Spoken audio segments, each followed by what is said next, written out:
صحابہ نے ثمامہ بن اسال جو کہ یمامہ کا سردار تھا اس کو مسجد نبوی کے ستون کے ساتھ لا کے باندھ دیا۔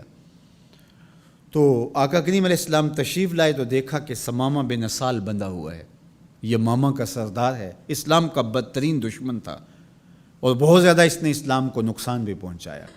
آقا کریم نے کہا کہ ثمامہ کیا حال ہے؟ تو اس نے کہا کہ اگر آپ مجھے قتل کریں تو میرا قتل رائے گا نہیں جائے گا، اور اگر آپ میرے عوض کوئی مال لینا چاہیں تو آپ حکم کریں، میں کنگال نہیں ہوں کہ نہ دے سکوں، اور اگر آپ مجھے یوں ہی چھوڑ دیں تو میں احسان فراموش شخص نہیں ہوں، اس نیکی کا بدلہ دوں گا۔ حضور علیہ السلام نے کچھ نہیں کہا اور چلے گئے۔ دوسرے دن حضور پھر تشریف لائے اور پھر کہا کہ ثمامہ سنا کیا حال ہے؟ اس نے یہی باتیں دوبارہ کی کہ اگر آپ مجھے یوں ہی چھوڑ دیں تو مجھے احسان فراموش نہیں پائیں گے، خاندانی شخص ہوں، اس کا بدلہ چکاؤں گا، اور اگر آپ میرے عوض کچھ لینا چاہیں تو کوئی کنگال شخص نہیں ہوں کہ کچھ دے نہ سکوں، اور اگر آپ جو ہے وہ مجھے قتل کر دیں تو کوئی معمولی شخص نہیں ہوں کہ میرا قتل یوں ہی بھلا دیا جائے گا، اس کے بدلے میں خون کی ندیاں بہیں گی۔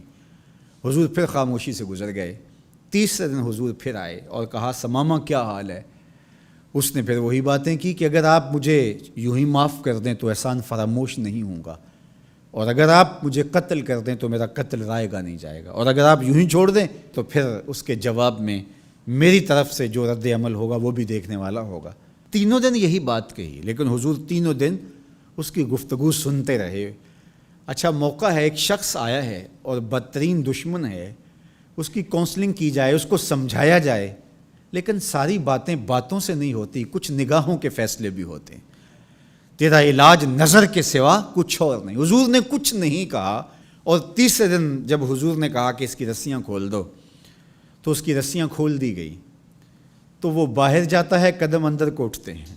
حضور نے تو چھوڑ دیا، لیکن اب وہ جائے تو کہاں جائے؟ پر کاٹ کے میرے کہا صیاد نے مجھ سے، جا تجھے کشمکش دہر سے آزاد کیا۔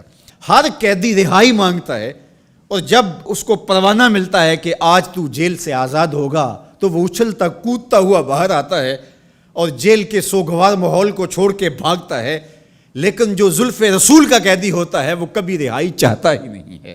تمہاری زلف کے قیدی نرالی شان رکھتے ہیں، کبھی مانگا نہیں کرتے رہائی یا رسول اللہ۔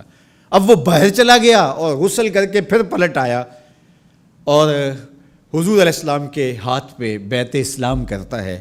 اسلام لانے کے بعد اب وہ جو پہلی بات کرتا ہے وہ سنیے۔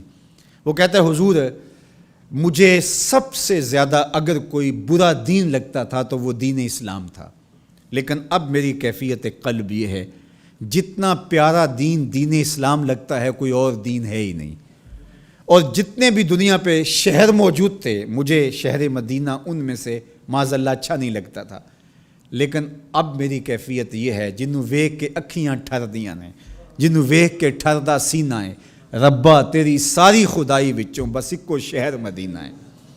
تیسری بات اس نے حضور کے چہرہ انور کے بارے میں کہی کہ پہلے آپ کے بارے میں میری رائے اچھی نہیں تھی، اور اب آپ کے چہرے کو دیکھتا ہوں تو ٹھنڈ پڑتی ہے، روح کو قرار ملتا ہے، ایسا سونا اور حسین چہرہ مجھے کائنات میں کہیں دکھائی نہیں دیتا۔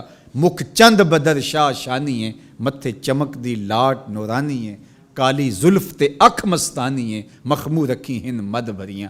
اب اسلام لانے کے بعد جو فوری تبدیلی اس نے محسوس کی اس کو بیان کیا۔ حضور کائنات میں سب سے محبوب چہرہ اگر مجھے نظر آتا ہے تو وہ آپ کا ہے۔ تو ادھر ایمان لایا اور ادھر دل میں یہ تغیر اور یہ تبدیلی پیدا ہوئی، تو ایمان کے ساتھ جڑی ہوئی محبت ہے، جب محبت ہوگی تو پھر ایمان ہوگا، اور اگر محبت نہیں ہے تو ایمان کی نفی کر دے گی۔ لا یؤمن احدکم حتی اکون احب الیہ من والدہ و والدہ والناس اجمعین۔ محمد کی محبت دین حق کی شرط اول ہے، اسی میں ہو اگر خامی تو سب کچھ نامکمل ہے۔